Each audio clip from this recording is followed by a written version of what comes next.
nom du Père et du Fils et du Saint-Esprit, ainsi soit-il. Mes chers amis, frères et sœurs, neveux, nièces, je vous souhaite une bonne et sainte fête de Pâques 2020. J'ai dans la main le abrégé du catéchisme de persévérance de Monseigneur Gaume, deuxième partie, leçon 16. Notre Seigneur est le réparateur du monde. Pourquoi le Messie ou le Christ devait-il venir sur la terre?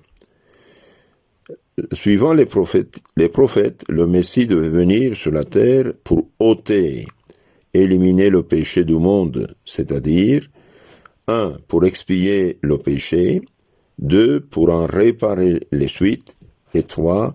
Pour nous fournir les moyens de ne plus le commettre et d'arriver au bonheur éternel.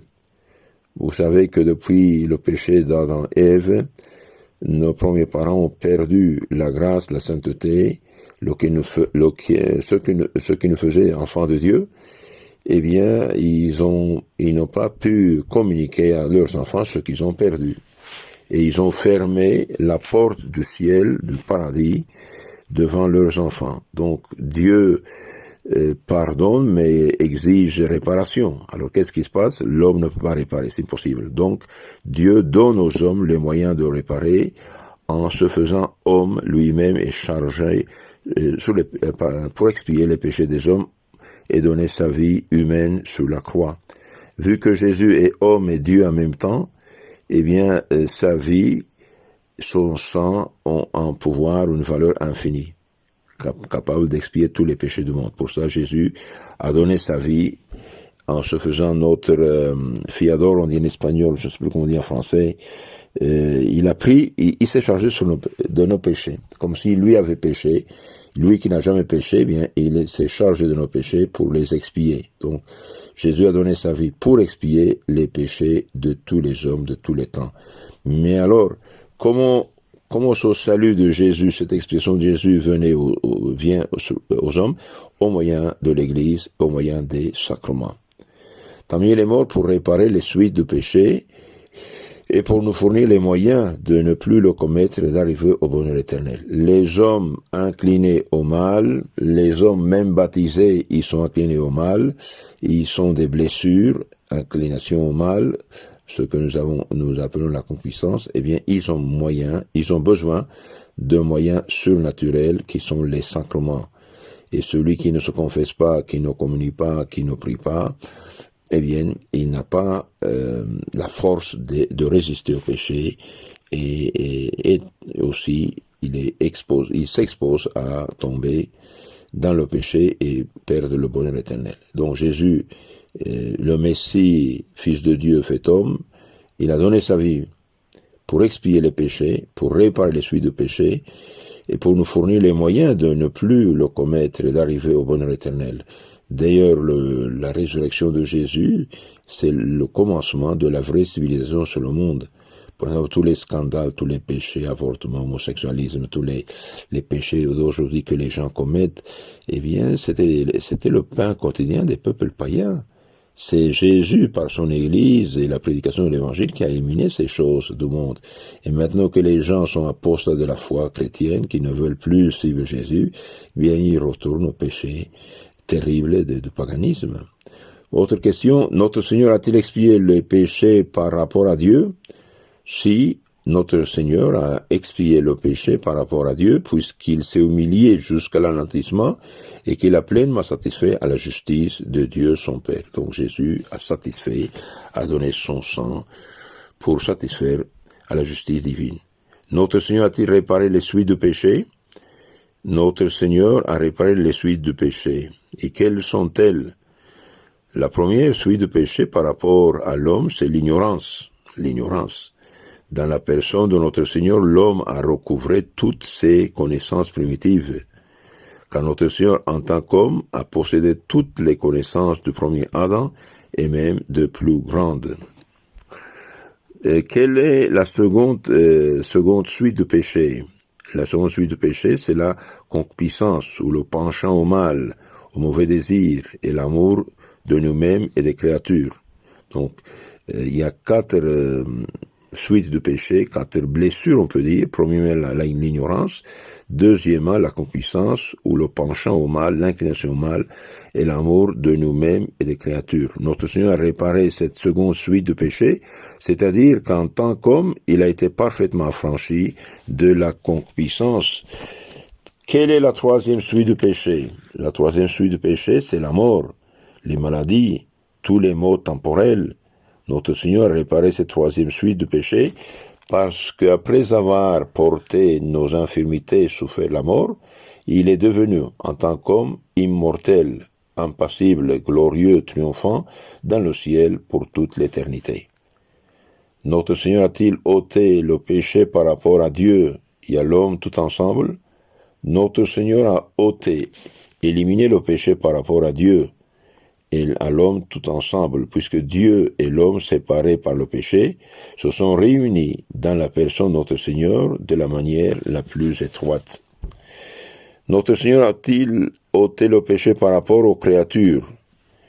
Notre Seigneur a ôté le péché par rapport aux créatures, car dans sa personne, toutes les créatures ont été ramenées à leur fin, puisque notre Seigneur les a toutes fait servir à la gloire de Dieu. Donc notre Seigneur fait servir toute la création à la gloire de Dieu. Notre Seigneur a-t-il réparé pour lui seul le péché et les suites de péché? Notre Seigneur n'a pas réparé pour lui seul le péché et les suites de péché, mais encore pour nous, en nous procurant les moyens de ne plus le commettre. Donc Jésus nous a procuré les moyens, nous donne les moyens de ne plus pécher. Et le péché, c'est comme prendre quelque chose de toxique. Si vous buvez quelque chose de toxique, nécessairement vous allez être malade. Bien, quand on fait quelque chose qui est contraire à la loi de Dieu, bien c'est ça le toxique et on est malheureux.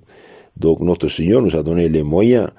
Et pour cette raison, il est absolument nécessaire d'évangéliser et de connaître la loi de Dieu et d'aider son prochain à s'approcher de Dieu pour qu'il ne soit pas esclave du démon et du péché.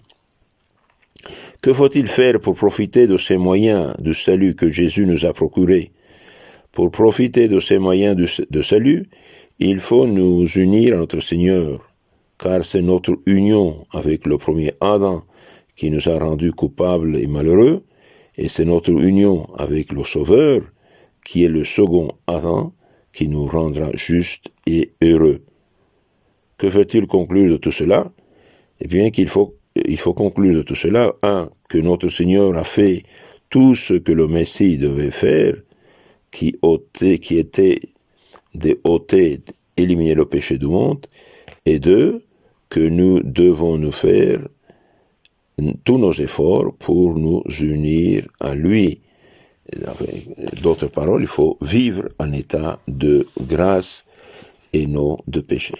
Donc j'ai dit qu'il y a 4 blessures du péché originel, 4 blessures du péché, l'ignorance. Bien celui qui se confesse, communie, vit dans l'état de grâce, eh bien, il a des antidotes contre l'ignorance. Vous avez la foi, vous avez la prudence, vous avez 4 dons de l'Esprit Saint. Contre la concupiscence, le penchant au mal, eh bien, nous avons la tempérance. Et contre les autres suites de péché, et bien nous avons la force, nous avons la force et la justice. Donc celui qui se confesse, c'est-à-dire celui qui lave son âme avec le sang de Jésus, parce que Jésus il est mort pour nos péchés. Bien, le salut qu'il a mérité Jésus, comment il vient à nous? Au moyen de la connaissance, premièrement, de l'évangile, de la loi chrétienne, et des sacrements. Si vous avez par exemple si vous avez de l'eau potable, vous avez des millions et des millions de mètres cubiques de potable, eh bien, vous pouvez mourir de soif si l'eau n'arrive pas jusqu'à où vous êtes. Donc Jésus, globalement, a mérité le salut, mais il faut amener le salut aux âmes. De là, l'importance de soi-même, on doit vivre en état de grâce et de sainteté. Et deuxièmement, il faut avoir la charité d'aider le prochain à connaître la foi et profiter des moyens que Jésus nous a apportés. Malheureusement, aujourd'hui, les gens, ils sont dans une telle ignorance, et bon, ils sont attrapés par le péché, et le péché paralyse. Le péché paralyse. Quand on pêche, eh bien, le démon a plus de pouvoir sur la personne. On nous fait des paralysés et des aveugles.